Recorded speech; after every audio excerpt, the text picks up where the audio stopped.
Hello friends, welcome to our channel. This is Bhaskar Bura. In our previous video, we discussed about the problems 1 and 2 in exercise 12.1 in the chapter applications of trigonometry. Today in this video, let us discuss the next problems. So before going to see this video, if you didn't watch my previous video, please go through it. I have provided the link of my previous video in the description box. Now let us discuss third problem from exercise 12.1. A contractor wants to set up a slide for the children to play in the park. He wants to set it up at the height of 2 meters and by making 30 degrees angle with the ground. What should be the length of the slide? So the contractor wants to know the length of the slide such that when it was arranged, it should be make 30 degrees angle with the ground and also it should be at the height of 2 meters from the ground. Here we need to find the length of the slide such that it should follow the given conditions. Let us imagine a slide. Represents its vertical height from the ground with a straight line AB and it is given as 2 meters. Let us represent the length of the slide with a line segment BC. And this slide BC should make 30 degrees angle with the ground. So let us label 30 degrees here. Let us remove the picture from this diagram. We get a right angle triangle ABC. In this right angle triangle we know the length of the side AB, that is 2 meters, and also we have the angle ACB, that is 30 degrees, and we need to find the length of the slide, that is BC. So let us assume its length with x meters. Now here, can you guess which trigonometric ratio is suitable to find the length of the slide BC? Yes, you are correct. To find the length of the slide BC, we need to consider sine trigonometric ratio. Since here, for the given angle 30 degrees, we have the opposite side AB and we need to find the hypotenuse BC, and we know that the ratio between the opposite side to hypotenuse is sine, hence we need to consider the sine trigonometric ratio. So let us take sine trigonometric ratio. Sine 30 degrees equals to AB by BC, and substituting their values we get 1 by 2 equals to 2 by x, and cross multiplying this equation we get x equals to 4 meters. Therefore the length of the slide is 4 meters. Now let us see one more problem. That is the fourth problem in exercise 12.1. Length of the shadow of a 15 meter high pole is 5√3 meters at 7 o'clock in the morning. Then what is the angle of elevation of the sun rays with the ground at that time? So here a 15 meter high pole is given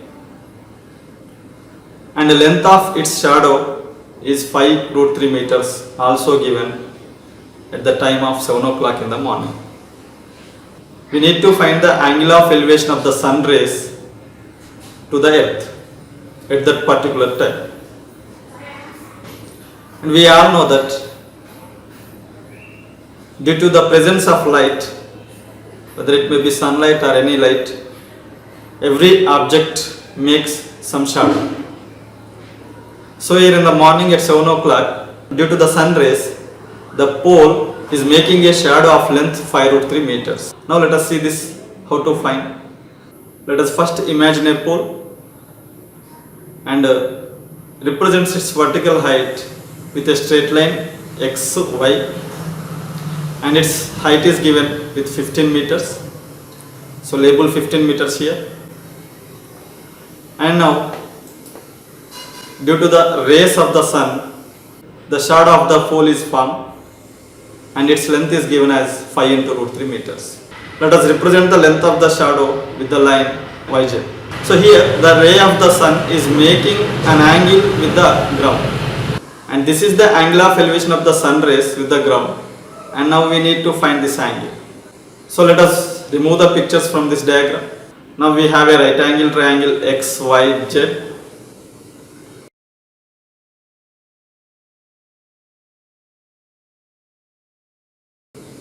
And in this right angle triangle, we have the length of XY, that is 15 meters. And also we have the length of side YZ, that is 5 into root 3 meters. And we need to find the angle of elevation of the sun rays with the ground. So let us assume this angle with theta.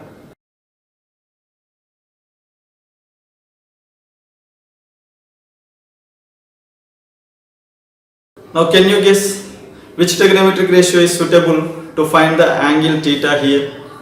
So to find the angle theta, for this angle theta, we have the opposite side xy and also adjacent side yz. Using the ratio of these two sides, we can find the angle theta. Now this is the opposite and this is the adjacent side, hence we need to consider tan trigonometric ratio. So let us take tan trigonometric ratio for the angle theta.